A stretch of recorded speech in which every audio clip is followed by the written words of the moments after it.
Hello everyone, welcome to Applied Forensic Science for Justice Student Group.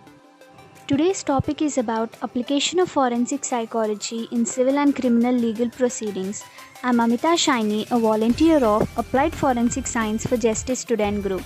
Topics for discussion are: what is psychology, what is forensic psychology, principles of forensic psychologists, application of forensic psychology in civil and criminal legal proceedings, significance of forensic psychology.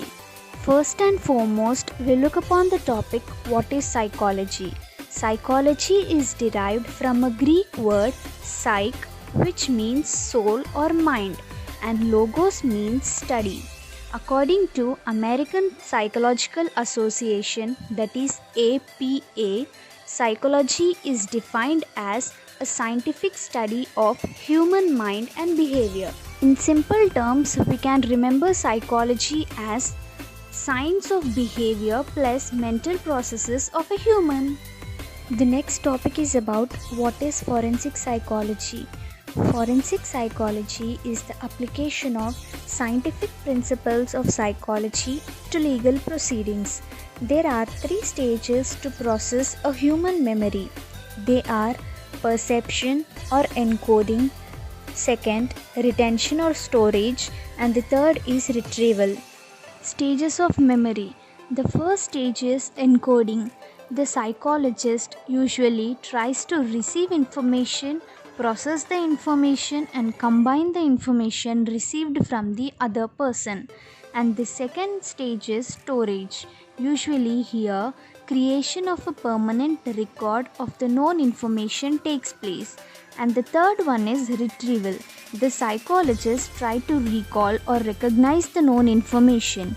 Usually, the forensic psychologist play an enormous role in processing the human memory to know whether which is false confession and which is the true confession.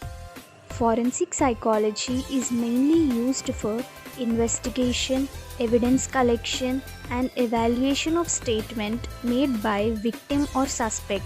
This is to establish the actual cause of crime, such as in various pre-trials. A forensic assessment is very much required when there is a question of insanity or mental competency. Insanity is nothing but it is the nature of a person who cannot distinguish what is fantasy from reality, and the mental competency refers to the mental state of a person.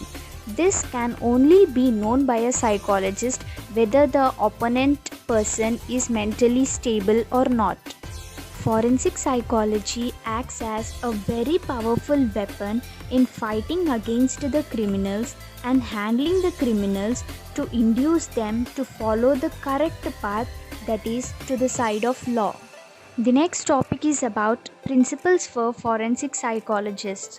According to APA, American Psychological Association, there are 5 principles and 10 standards given to the psychologists. They are: the first one is beneficence and maleficence. It is to protect and safeguard the welfare and rights of the others. And the second one is responsibility. It is the right of the psychologist to maintain a trustworthy relationship with his clients and provide them pro bono services. Pro bono services are nothing but those services which are done for public good. The third one is integrity. Integrity is the quality of being honest. A psychologist should promote truthfulness in service and avoid deception and misrepresentation of fact. The fourth one is justice. A psychologist should show fair treatment with others and show equality to the people and allow equal access to service and give them justice.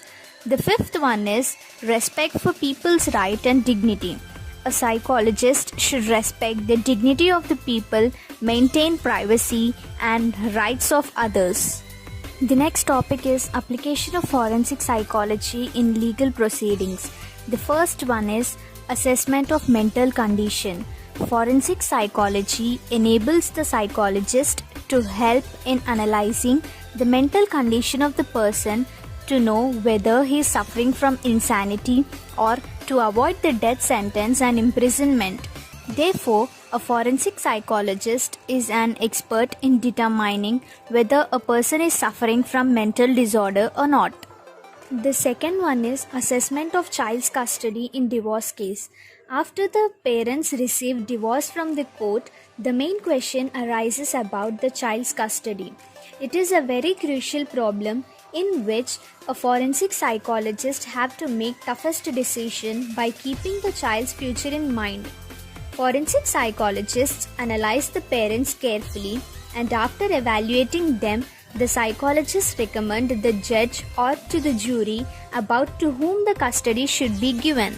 The third one is competency to stand trials. As we know that the trials process is very long, the person standing with the trials should be mentally or physically fit. If the person is mentally or physically not fit, that is, the ill people cannot handle the trials. So, forensic psychologist analyze the people, determines them that who are capable of standing the trial and who should be given the psychiatric treatment. The fourth one is prediction of violence or risk management. A forensic psychologist goes through the person's mentality and determines that whether the person has any kind of violent behavior or not. This shows that whether the person can harm himself or cause any harm to the others. This mainly happens when an accused is imprisoned or set free. If an accused is imprisoned, then he may try to cause harm to himself or try to cause harm to the others.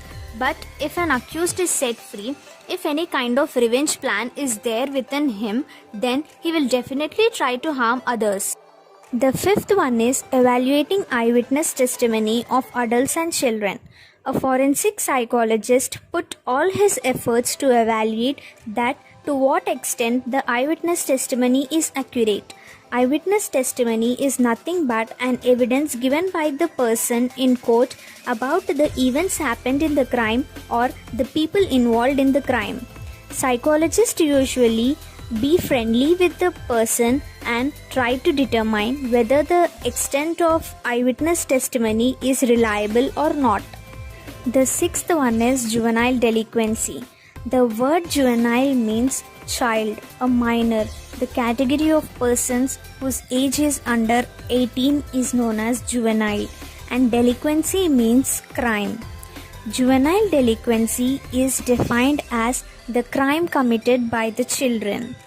Juvenile offenders usually commit crime because of family disputes or of any bad accompany or financial problem of the family or any racial disputes or any other psychological problems. The juvenile offenders usually require treatment from the psychologist as soon as possible.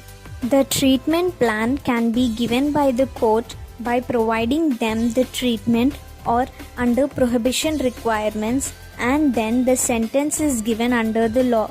The juvenile offenders are also known as juvenile delinquents. The last one is significance of forensic psychology. The first one is assessment of psychological state, to know whether the psychological state of a person is fit or not. The second one is evaluation of child custody. After the divorce is given to the parents, to whom the child custody is given is being evaluated here.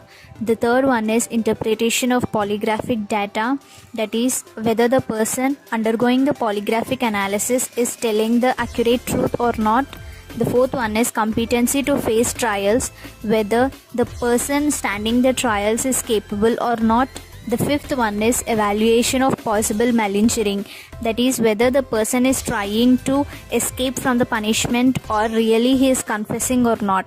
The sixth one is prediction of viciousness and valuation of risk, whether that the person is having any kind of cruelty or violent behavior or not is being checked by the forensic psychologist. Thank you everyone. Thanks for watching the video.